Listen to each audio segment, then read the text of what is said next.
Hello friends, welcome to Nikhil's Biology. இன்னைக்கு நம்ம structure of small intestine பார்க்கலாம். So நம்ம இவ்வளோ நாள் வந்துட்டு digestion and absorption chapters படிச்சுன்னு வந்திருக்கோம். ஸோ ஹியூமன் ஃபிசியாலஜியோட ரொம்ப இம்பார்ட்டண்ட்டான டாபிக். இது வரைக்கும் நம்ம endocrine functions of pancreas வரைக்கும் போன வீடியோவில் பார்த்துருந்தோம். அதில் நம்ம glucagon, insulin, alpha cells, beta cells பற்றியெல்லாம் பார்த்துருந்தோம். ஸோ இன்றைக்கி வந்துட்டு நம்ம small intestine, the site of complete digestion சொல்லுவோம் இல்லையா. ஸோ டியோடனம் என்ற பார்ட் இருக்குது. ஃபர்ஸ்ட் ஸ்மால் இன்டெஸ்டைனில் 3 பார்ட்ஸ் இருக்குது. அந்த 3 பார்ட்ஸ் பார்த்திங்கன்னா டியோடனம்,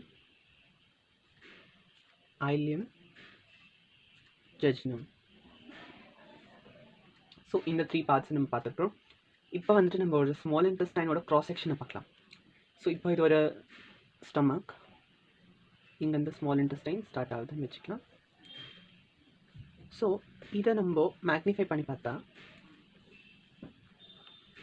இப்படி எடுத்து இங்கே மேலே இருக்கிறத கட் பண்ணி பார்த்தோம்னா எப்படி இருக்கும்னா இந்த மாதிரி ஒரு ஃபோல்ட்ஸ் இருக்கும், நிறையா இந்த மாதிரி ஃபோல்ட்ஸ் இருக்கும். அதாவது ஃபுல் சர்க்கிள் ஃபுல்லாக இந்த மாதிரி ஃபோல்ட்ஸ் இருக்கும். இந்த ஃபோல்ட்ஸ் வந்து submucosal layer folds, submucosal folds.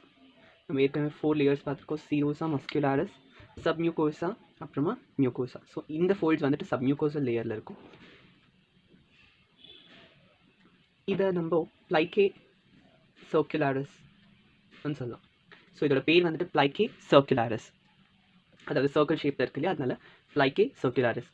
So இந்த ப்ளைகே சர்க்குலாரிஸோட செக்ஷனை பார்த்தோன்னா நம்ம ஸோ இப்படி இருக்கு இல்லைங்களா,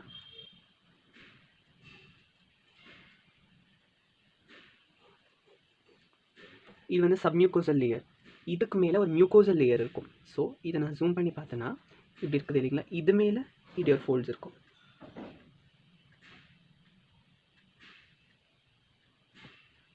ஸோ இந்த மாதிரி இது வந்து ப்ளைகே சர்க்குலாரிஸ், இது வந்துட்டு அது மேலே இருக்கிற மியூக்கோசல் ஃபோல்ட்ஸ். ஸோ இதை நம்ம ப்ளைகே சர்க்குலாரிஸ் பிசின்னு இண்டிகேட் பண்ணால் இதை வந்துட்டு நம்ம மியூக்கோசல் ஃபோல்ட்ஸ்ன்னு சொல்லுவோம். ஸோ இந்த மியூக்கோசல் ஃபோல்ட்ஸை தான் நம்ம வில்லைன்னு சொல்கிறது. இதே மாதிரி ஸ்டொமக்கில் இருக்கிற ஃபோல்டிங்ஸை நம்ம ரூகேன்னு சொல்லுவோம். ஸ்மால் இன்டெஸ்டைனில் இருக்கிற இந்த ஃபோல்ட்ஸை வந்துட்டு வில்லை. ஸோ இந்த வில்லை மேலே நீங்கள் பார்த்தீங்கன்னா இந்த வில்லையை நான் ஜூம் பண்ணேன்னா இது ஒரு ப்ளைகே சர்க்குலாரிஸ், இது மேலே வில்லா எப்படி இருக்கு, இந்த வில்லை மேலே காலம்னார் எபிதீலியம் செல்ஸ் இருக்கும். அதாவது 4 டைப்ஸ் ஆஃப் செல்ஸ் இருக்குது, அதாவது டிஷ்யூஸ் இருக்குது நம்ம பாடியில். அதில் எபிதீலியல் செல்ஸில் காலம்னார் எபிதீலியம் செல்ன்றது ஒரு டைப்.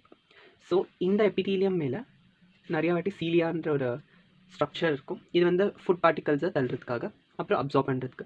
இங்கே எதுக்கு இப்படி நிறைய ஃபோல்ட்ஸ் இருக்குதுன்னா நம்மளோட சர்ஃபேஸ் ஏரியாவை இன்க்ரீஸ் பண்ணும் அப்சார்ப்ஷனுக்கு. ஸோ இந்த ஏரியாவில் பார்த்தீங்கன்னா நிறைய அப்சார்ப்ஷன் ஆகும் இந்த ஏரியாவை கம்பேர் பண்ணுறதுக்கு. ஸோ ப்ளைகே சர்க்குலாரிஸ், அதுக்கு மேலே மியூக்கோசல் ஃபோல்ட்ஸ் வில்லை, அதுக்கு மேலே காலம்னார் எபிதீலியம் செல், அதுக்கு மேலே ஸ்மால் வில்லை மாதிரி இருக்கும். இதை தான் நம்ம மைக்ரோ வில்லைன்னு சொல்கிறது, மைக்ரோ வில்லை. ஸோ இதுதான் ஸ்மால் இன்டெஸ்டைனோட ஸ்ட்ரக்சர். இப்போது நம்ம ஸ்மால் இன்டெஸ்டைனில் இருக்கிற எக்ஸோக்ரைன் ஃபங்க்ஷன்ஸை பார்க்கலாம். So exocrine functions of small intestine. இப்போ நம்ம ஃபோல்ட்ஸை கன்சிடர் பண்ணலாம். இது வந்து ப்ளைகே சர்க்குலாரிஸ், இதுக்கு மேலே மியூக்கோசல் ஃபோல்ட்ஸ் இருக்குது, இதுதான் வில்லைன்னு சொல்லலாம். ஸோ இந்த ஒரு எல்லா வில்லை மேலேயுமே இந்த மாதிரி காலம்னார் செல்ஸ் இருக்கும். அது மேலே ஒரே ஒரு வில்லையில் நம்ம பார்க்கலாம். ஸோ இது காலம்னார் எபிதீலியம் செல், இது வந்து மைக்ரோ வில்லை. காலம்னார், இதோட பேர் எது காலம்னார்னா அது ஒரு காலம் மாதிரி இருக்கும், அதனால தான். So columnar epithelium. ஸோ இது வந்து பார்க்குறதுக்கு ப்ரஷ் மாதிரி இருக்கிறதால இதோட பேர் வந்துட்டு ப்ரஷ் பார்டர் செல்ஸ். இதை நம்ம ப்ரஷ் பார்டர் செல்ஸ்ன்னு சொல்லுவோம். ஓகே ஃப்ரெண்ட்ஸ், இப்போது இந்த வில்லைக்கு நடுவில் பார்க்கலாம். ஸோ இந்த 2 வில்லை இருக்குதுங்களா, ஸோ இந்த வில்லை இதுக்கு மேலே நம்ம ப்ரஷ் பார்டர் செல்ஸை பார்த்தோம். இதே மாதிரி இங்கே ப்ரஷ் பார்டர் செல்ஸ் கவராக இருக்கும். இங்கே எல்லாமே ப்ரஷ் பார்டர் செல்ஸ். ஸோ நீங்கள் இதை பார்த்தீங்கன்னா இது வந்து அண்டர் கிரவுண்டில் இருக்கிற மாதிரி தெரியறதால இதை கிரிப்ட்னு சொல்லுவோம். ஸோ இந்த நெக் ரீஜனை பார்த்தீங்கன்னா இது டக்ட். ஸோ இங்கே வந்து என்சைம் செக்ரீட் ஆகுன்றது உங்களுக்கு நல்லாவே தெரியும். டக்ட் எங்கே இருக்கும், அது வந்து எக்ஸோக்ரைன் கிளாண்ட். ஸோ இங்கே பார்த்தீங்கன்னா இந்த மாதிரி ப்ரஷ் இருக்கும். ஸோ இது ப்ரஷ் பார்டர் செல்ஸ்.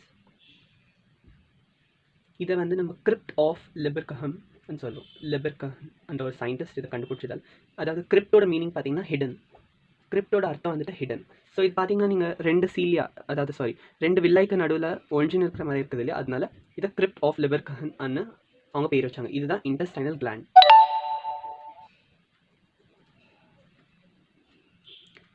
இந்த இன்டெஸ்டைனல் கிளாண்டில் நிறைய என்சைம்ஸ் இருக்குது. இந்த எல்லா enzymes, all enzymes in COL, crypt of Libercum, is called succus entericus. So நான் உங்களுக்கு ஏற்கனவே சொல்லியிருந்தேன், என்டெரோன்ற வேர்டு எங்கே வந்தாலும் நம்ம ஸ்மால் இன்டெஸ்டைன் பற்றி தான் பேசுகிறோன்றது சொல்லியிருந்தேன். ஸோ இந்த என்சைம்ஸ் கூடவே இன்டெஸ்டைனல் ஜூஸ் கூட செக்ரீட் பண்ணும் இந்த கிளாண்ட் வந்துட்டு. ஸோ டோட்டலாக இது வந்து நீங்கள் பார்த்தீங்கன்னா ப்ரஷ் பார்டர் செல்ஸ் தான் இதை செக்ரீட் பண்ணுது. அதனால இது எல்லாத்தையுமே நம்ம ப்ரஷ் பார்டர் என்சைம்ஸ்னு சொல்லுவோம்.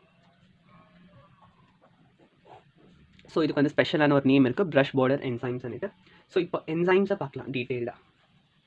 Enzymes of small intestine. First நம்ம ப்ரோட்டீன்ஸை பிரேக் டவுன் பண்ணுறதை பார்க்கலாம். ஸோ நம்ம ஏற்கனவே ப்ரீவியஸ் வீடியோவில் பைல் ஜூஸ், அதுக்கப்புறம் பேங்க்ரியாஸ், லிவர்லேருந்து வந்து செக்ரீஷன்ஸ், கால் பிளாடர்லேருந்து வந்து பைல் ஜூஸ், இதை பற்றியெல்லாம் பார்த்துருந்தோம். ஸோ ஸ்டொமக்கில் பெப்சின் வந்து ப்ரோட்டீனை பிரேக் டவுன் பண்ணியிருக்கோம். பெப்டோன்ஸ் அப்புறம் பெப்டைட்ஸை பிரேக் பண்ணியிருக்கோம். ஸோ அது அமைனோ பெப்டைடுன்னு சொல்லுவோம். Long chain of amino acid வந்து ப்ரோட்டீன், அது அமைனோ பெப்டைடாக பிரேக் டவுன் ஆகி இதை டைபெப்டைடாக பிரேக் டவுன் ஆக்கிடும். ஸோ அந்த என்சைம் பேர் பார்த்தீங்கன்னா அமைனோ பெப்டிடேஸ். ஸோ அமைனோ பெப்டைடை டைபெப்டைடாக அமைனோ பெப்டிடேஸ் கன்வெர்ட் ஆக்கிடும். So dipeptide. ஸோ இந்த டைபெப்டைட் சிங்கிள் அமைனோ ஆசிடாக மாறணும் இப்போ. ஸோ இதை அமைனோ ஆசிடாக கன்வெர்ட் பண்ணிடும். 2 molecules ஆஃப் அமைனோ ஆசிட் இருக்குது இப்போ. ஸோ டைபெப்டைட்லேருந்து மோனோபெப்டைட், அதாவது ஒரு அமைனோ ஆசிடாக கன்வெர்ட் பண்ணுற என்சைம் பேர் டைபெப்டிடேஸ். ஸோ ப்ரோட்டீனோட டைஜஷன் கம்ப்ளீட்டாக முடிஞ்சிச்சு, அமைனோ ஆசிடாக கன்வெர்ட் பண்ணிட்டோம். ஸோ கம்ப்ளீட் ப்ரோட்டீன் டைஜஷன் வந்து நம்மளோட ஸ்மால் இன்டெஸ்டைனில் முடிஞ்சிச்சு. ஸோ இப்போ கார்போஹைட்ரேட் எப்படி பிரேக் டவுன் ஆகுதுன்னு பார்க்கலாம். கார்போஹைட்ரேட் டிஃப்ரெண்ட்டாக பிரேக் டவுன் ஆகும். ஸோ நம்பர் ஆஃப் மாலிக்யூல்ஸ் மேலே வந்துட்டு அதுக்கு டிஃப்ரெண்ட் பேர் இருக்குது. ஸோ நம்ம ஏற்கனவே பார்த்துருந்தோம், மால்டோஸ் ஸ்டார்ச் வந்து மால்டோஸை பிரேக்காக இருந்துச்சுன்னா மால்டேஸ் என்ற ஒரு என்சைம் ஸ்மால் இன்டெஸ்டைனில், அதாவது சக்கஸ் என்டெரிக்கஸ் இருக்கிறீங்களா, அதில் மால்டேஸ் என்ற ஒரு என்சைம் இருக்கும். அது வந்து மால்டோஸை குளுக்கோஸ் அப்புறம் குளுக்கோஸாக கன்வெர்ட் பண்ணிடும். நான் ஏற்கனவே சொல்லியிருந்தேன் மால்டோஸ் வந்துட்டு 2 molecules ஆஃப் குளுக்கோஸ்ன்னு சொல்லியிருந்தேன். ஸோ இப்போ நம்மளுக்கு 2 molecules கிடச்சிருக்கு. இப்போ நெக்ஸ்ட் சுக்ரோஸை சுக்ரேஸ் என்ற ஒரு என்சைம் ஆக்ட் ஆகி குளுக்கோஸ் ப்ளஸ் ஃப்ரக்டோஸாக கன்வெர்ட் பண்ணிடும். Next lactose. இந்த லாக்டோஸை லாக்டேஸ் என்ற ஒரு என்சைம், ஏசன் வர்றது வந்துட்டு என்சைம்ஸ் எப்போவுமே, ஓஸ் அன்னு இருக்கிறது இது வந்து மாலிக்யூல்ஸ். ஸோ லாக்டேஸை குளுக்கோஸ் ப்ளஸ் கேலக்டோஸாக கன்வெர்ட் பண்ணிடும். ஸோ இந்த மாதிரி கார்போஹைட்ரேட்டும் கம்ப்ளீட்டாக அதோட ஸ்மாலர் பார்ட்ஸாக பிரேக் டவுன் ஆயிடுச்சு. ஸோ இந்த குளுக்கோஸ் நம்ம ஸ்மால் இன்டெஸ்டைன்லேருந்து ஒரு வெயின் அப்சார்ப் பண்ணிக்கும், அதாவது ஒரு பிளட் வெசல் அப்சார்ப் பண்ணிவிட்டு, ஸோ நிறைய சுகர் இருந்துச்சுன்னா அதை லிவரில் கொண்டு போய்விடும். அது வந்து நம்ம போர்ட்டல் சிஸ்டமில் பார்த்துருக்குறோம். ஸோ அதை நம்ம டீட்டெயிலாக படிக்கலாம். ஸோ இந்த குளுக்கோஸை தான் நம்ம செல்ஸ் அப்சார்ப் பண்ணிவிட்டு அப்புறம் ரெஸ்பயர் பண்ணுற அந்த ஆக்சிஜன்லேருந்து பிரேக் டவுன் ஆகி நம்மளுக்கு எனர்ஜி கிடைக்கும். ஃபர்ஸ்ட் கிளைகாலிசிஸ் ப்ராசஸ் நடக்கும், அதுக்கப்புறம் கிரெப் சைக்கிள் நடக்கும், அது நம்ம படிக்கலாம். ஸோ கிரெப் சைக்கிள் வந்துட்டு நம்ம மைட்டோகாண்ட்ரியாவில் இந்த ப்ராசஸ் நடக்கும். ஸோ நெக்ஸ்ட் நம்ம லிப்பிட்ஸோட பிரேக் டவுனை பார்க்கலாம். நம்ம ஏற்கனவே லிப்பிட்ஸ் வந்துட்டு ஃபேட்டி ஆசிட்ஸ் அப்புறம் கிளிசராலால் உருவாக்கப்பட்டிருக்குன்னு நம்மளுக்கு தெரியும். ஸோ நம்ம போன வீடியோவில் பேங்க்ரியாட்டிக் ஜூஸ் ஆக்ட், ஏன்னா நம்ம பேங்க்ரியாஸ் கேன் பிரேக் எனிதிங் அந்த ஒரு சென்டென்ஸை படிச்சிருந்தோம். ஸோ மோனோகிளிசரைடாக இந்த லிப்பிடை பிரேக் டவுன் பண்ணியிருக்கோம். அந்த மோனோகிளிசரைட் இங்கே இருக்கிற சக்கஸ் என்டெரிக்கஸ் என்ற என்சைமால் லைபேஸ் ಅನ್ನೋದು ஒரு என்சைம் இருக்கும். அந்த லைபேஸ் வந்துட்டு கிளிசரால் ப்ளஸ் ஃபேட்டி ஆசிடாக கன்வெர்ட் பண்ணிடும். ஸோ கம்ப்ளீட்டாக இப்போ பிரேக் டவுன் ஆகிடுச்சு. நெக்ஸ்ட் நம்ம நியூக்ளிக் ஆசிட்ஸை பார்க்கலாம். Nucleic acids. So nucleic acids நம்ம போன வீடியோவில் பார்த்துருந்தோம். அதில் வந்துட்டு ஆர்என்ஏ இருக்கும், இல்லை டிஎன்ஏ இருக்கும். அதுக்கு வந்து 2 என்சைம்ஸ் ஆர்என்ஏஏஸ், டிஎன்ஏஏஸ் வந்துட்டு நியூக்ளியோடைடாக பிரேக் டவுன் பண்ணியிருக்கோம். நியூக்ளியோடைடோட ஸ்ட்ரக்சர் பார்த்தீங்கன்னா நியூக்ளியோடைடில் வந்து ஒரு பென்டோஸ் சுகர் இருக்கும், 5 கார்பன், 2 3 4 ஓகே 5 கார்பன். அது கூடவே ஒரு நைட்ரோஜன் பேஸ், கூடவே ஒரு ஃபாஸ்பேட் குரூப் இருக்கும். இந்த ஃபாஸ்பேட் குரூப்பை ஃபர்ஸ்ட் ரிமூவ் பண்ணுறதுக்கு ஃபாஸ்பேட்டேஸ் என்ற ஒரு என்சைம் ஆக்ட் ஆகி அதுக்கப்புறமா நியூக்ளியோசைடாக கன்வெர்ட் ஆகிடும். ஸோ நியூக்ளியோசைடோட ஸ்ட்ரக்சர் பார்த்தீங்கன்னா ஒரு சுகர் ப்ளஸ் நைட்ரோஜன் பேஸ், இது வந்து 2 அட்டாச்சாக இருக்கும். இந்த நியூக்ளியோசைடேஸ், ஸோ அது வந்து அட்டாச்சாக இருக்கிறது பிரேக் டவுன் பண்ணுறதுக்காக நியூக்ளியோசைடேஸ் அந்த ஒரு என்சைமால் லாஸ்ட்டாக சுகர் அப்புறமா நைட்ரோஜன் பேஸும் செப்பரேட் ஆகிடும். ஸோ பார்த்தீங்கன்னா எல்லாமே பிரேக் டவுன் ஆகிடுச்சு. இப்போ வந்து எல்லாமே பிரேக் டவுன் ஆகிட்டு பிறகு அப்சார்ப் தான் ஆகணும். ஏன்னா செல்ஸ்க்கு வந்து இது பிரேக் டவுன் ஆகிறது பெரிய விஷயம் இல்லை, பிரேக் டவுன் ஆகிட்டு பிறகு இது அப்சார்ப் பண்ணுறது தான் பெரிய விஷயம். ஸோ அதுக்காக பிளட் வெசல்ஸ் வந்து அப்சார்ப்ஷன் பண்ணிவிட்டு வேறு எல்லா பார்ட்ஸ்க்கும் சப்ளை பண்ணும். அது எப்படி சப்ளை பண்ணுறதுன்னு தான் பார்க்கலாம். ஃப்ரெண்ட்ஸ், நம்ம ஸ்மால் இன்டெஸ்டைனோட அப்சார்ப்ஷன் பார்ட்டை பார்க்கறதுக்கு முன்னாடி நம்ம ப்ரீவியஸாக வீடியோஸில் என்ன படிச்சோன்றத ஒரு ரிவ்யூ எடுத்துக்கலாம். எவ்வளோ amount of carbohydrates, proteins, lipids break down ஆயிருக்கு, எங்கெங்கே பிரேக் டவுன் ஆயிருக்கு, எந்தெந்த என்சைம்ஸ் ஹெல்ப் பண்ணியிருக்குன்றதை பார்க்கலாம். ஸோ ஒரு லிஸ்ட் பண்ணிக்கலாம்.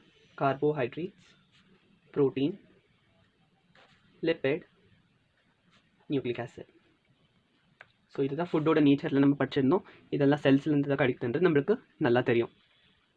ஸோ இப்போ பக்கல் கேவிட்டி, இங்கே வந்து என்னென்ன பார்ட்ஸ்ன்றதை மென்ஷன் பண்ணிக்கலாம். பக்கல் கேவிட்டி, நெக்ஸ்ட் ஸ்டொமக். ஸோ இது கீழே என்சைம்ஸ் எழுதிடலாம். எந்த என்சைம்ஸ் ரெஸ்பான்சிபிள் ஆகிட்டு என்சைம். ஸோ பேங்க்ரியாஸ், ஏன்னா லிவர்லேருந்து நம்மளுக்கு வெறும் செக்ரீஷன்ஸ் தான் கிடச்சிச்சு. லிவரில் உங்களுக்கு தெரியும் எந்த என்சைம்ஸும் இல்லை, பைல் ஜூஸில் எந்த என்சைம்ஸும் இருக்காது. Next small intestine. So succus, என்டெரிக்கஸ்.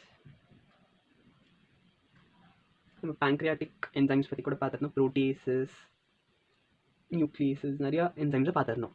So இப்போ நம்ம பிரேக் டவுன் ஆனதை பார்க்கலாம். ஸோ பக்கல் கேவிட்டியில் 30% ஆஃப் கார்போஹைட்ரேட்ஸ் பிரேக் ஆகிடும் நான் ஏற்கனவே சொல்லியிருக்கேன். என்சைம் வந்துட்டு சலைவரி அமைலேஸ். ஸோ மவுத்தில் வந்து no protein digestion, no lipid digestion, no nucleic acid digestion. So ஸ்டொமக்கில் வந்துட்டு கார்போஹைட்ரேட்ஸ் பிரேக் ஆகிறதில்ல. ஏன்னா நம்ம பார்த்து வெறும் ப்ரோட்டீனை தான் பெப்சினோஜன் என்ற ஒரு இன்ஆக்டிவ் என்சைம் HCl ஆக்டிவ் ஆகி ப்ரோட்டீன்ஸை பிரேக் டவுன் பண்ணும். So protein break down enzymes வந்துட்டு பெப்சின், ரெனின், RENNIN. RENIN வந்துட்டு கிட்னி சாப்டரில் படிப்போம். ஸோ நெக்ஸ்ட் லிபிட் கூட பிரேக் டவுன் ஆகும். கேஸ்ட்ரிக் லைபேஸ்ன்ற ஒரு என்சைமில். நியூக்ளிக் ஆசிட் பிரேக் டவுன் ஸ்டொமக்கில் ஆகிறதில்ல. ஸோ பேங்க்ரியாட்டிக் என்சைமில் தான் RNAs, DNAs என்ற என்சைம்ஸ் வந்து பிரேக் டவுன் பண்ணுறது. ஸோ இதில் வந்து கார்போஹைட்ரேட் டைஜஷன் இருக்குது. அதாவது பேங்க்ரியாட்டிக் அமைலேஸ்னு ஒரு என்சைம் பார்த்துருந்தோம், P அமைலேஸ்னு எழுதிட்டு. ஸோ ப்ரோட்டீன் டைஜஷன், ஆமாம், கம்ப்ளீட் டைஜஷன் நடக்கும் இங்கே தான். ஸோ ட்ரிப்சின், கைமோட்ரிப்சின், எலாஸ்டீஸ், இந்த என்சைம்ஸ் எல்லாம் நம்ம பார்த்துருந்தோம். இது தெரியாதவங்க என்னோட ப்ரீவியஸ் லெக்சர்ஸை பார்த்து தெரிஞ்சுக்கோங்க. ஸோ நெக்ஸ்ட் லிப்பிடை வந்துட்டு பேங்க்ரியாட்டிக் லைபேஸ் என்ற ஒரு என்சைம் பிரேக் டவுன் பண்ணிடும். நியூக்ளிக் ஆசிட் கம்ப்ளீட்டாக பிரேக் டவுன் ஆகிடும் நியூக்ளியஸ் என்ற ஒரு என்சைமில். ஃபர்தராக DNAs, RNAs. ஸோ இந்த ரெண்டு என்சைம்ஸ் கம்ப்ளீட்டாக பிரேக் டவுன் ஆகிடும் நியூக்ளியோடைடா. நெக்ஸ்ட் ஸ்மால் இன்டெஸ்டைனில் கம்ப்ளீட் டைஜஷன் எல்லாத்துக்குமே. என்சைம்ஸ் எல்லாத்தோட பேர் வந்துட்டு சக்கஸ், என்டெரிக்கஸ். பட் ஸ்பெஷலாக பார்த்தா maltase, lactase, sucrase.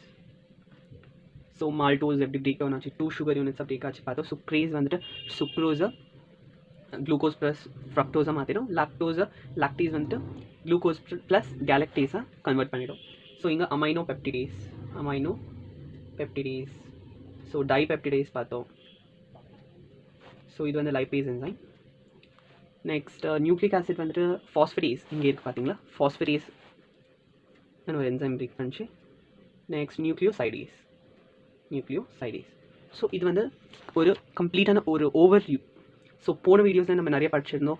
Starch break down, protein break down, இது எல்லாத்தையுமே நம்ம டிஃப்ரெண்ட் பார்ட்ஸாக படிச்சிருந்தோம். பேங்க்ரியாட்டிக் ஜூஸ், இது எல்லாத்தையுமே பார்த்துருந்தோம். நீங்கள் ஃபேட்ஸை கூட இன்க்ளூட் பண்ணிக்கலாம். ஃபேட்ஸ் வந்து மெயினாக பிரேக் டவுன் ஆகிறது வந்துட்டு நம்மளோட இன்டெஸ்டைனில் தான். அந்த இன்டெஸ்டைனில் ஆக்டாக அந்த என்சைம் வந்துட்டு ஆக்சுவலாக ஃபேட்டை பிரேக் டவுன் பண்ணுறதுக்கு எந்த என்சைம்ஸும் இல்லை. ஸோ அது வந்து எமல்சிஃபிகேஷன் தான் ஆகும். பைல் ஜூஸ் வந்து செக்ரேட் ஆகலையே ஸ்டொமக்கில். இல்லைன்னா நம்மளோட ஸ்மால் இன்டெஸ்டைனில் பைல் ஜூஸ் செக்ரேட் ஆச்சுன்னா, அதாவது நீங்கள் பார்த்துருக்கீங்க இல்லையா, காமன் ஹெப்பாட்டிக் டக்ட் அப்புறம் பேங்க்ரியாட்டிக் டக்ட் ரெண்டுமே கம்பைன் ஆகி ஹெப்பாட்டோ பேங்க்ரியாட்டிக் டக்ட்லேருந்து அந்த செக்ரேஷன்ஸ் ரிசீவ் ஆகி இந்த ஸ்மால் இன்டெஸ்டைனில் கம்ப்ளீட்டாக ஃபேட்ஸும் பிரேக் டவுன் ஆகிடும். அது வந்து எமல்சிஃபிகேஷன் ஆஃப் ஃபேட்ஸ் நம்ம படிச்சிருக்கோம். ஸோ ஓகே ஃப்ரெண்ட்ஸ், இன்றைக்கி வந்து நம்ம ஒரு ஓவர்வியூவாக படிச்சாச்சு. ஸோ நம்ம அடுத்த வீடியோவில் ஸ்மால் இன்டெஸ்டைனோட சில எண்டோக்ரைன் செல்ஸ் அப்புறமா pH பற்றி பார்க்கலாம். ஸோ டிஃப்ரெண்ட் pH எப்படி ஸ்டொமக்கில் வந்துட்டு 1.8 pH இருந்துச்சு. பட் ஸ்மால் இன்டெஸ்டைனில் இருக்கிற என்சைம்ஸ் எல்லாம் வந்துட்டு பேசிக் pHல தான் ஒர்க் ஆகும். ஸோ அது எப்படி பேசிக்காக கன்வெர்ட் ஆச்சு, இந்த விஷயம்லாம் நம்ம அடுத்த வீடியோவில் பார்க்கலாம். ஸோ இந்த வீடியோ உங்களுக்கு பிடிச்சிருந்துச்சுன்னா லைக் பண்ணுங்கள். இதே மாதிரி ஹியூமன் ஃபிசியாலஜி டாபிக்ஸ், ரொம்ப இம்பார்ட்டண்ட்டான NEET topics like plant physiology எல்லாத்தையுமே நீங்கள் தமிழில் படிக்கணும்னு நினச்சிங்கன்னா இந்த சேனலுக்கு மறக்காமல் சப்ஸ்கிரைப் பண்ணிக்கோங்க, பெல் பட்டனை கிளிக் பண்ணிக்கோங்க. தேங்க்யூ.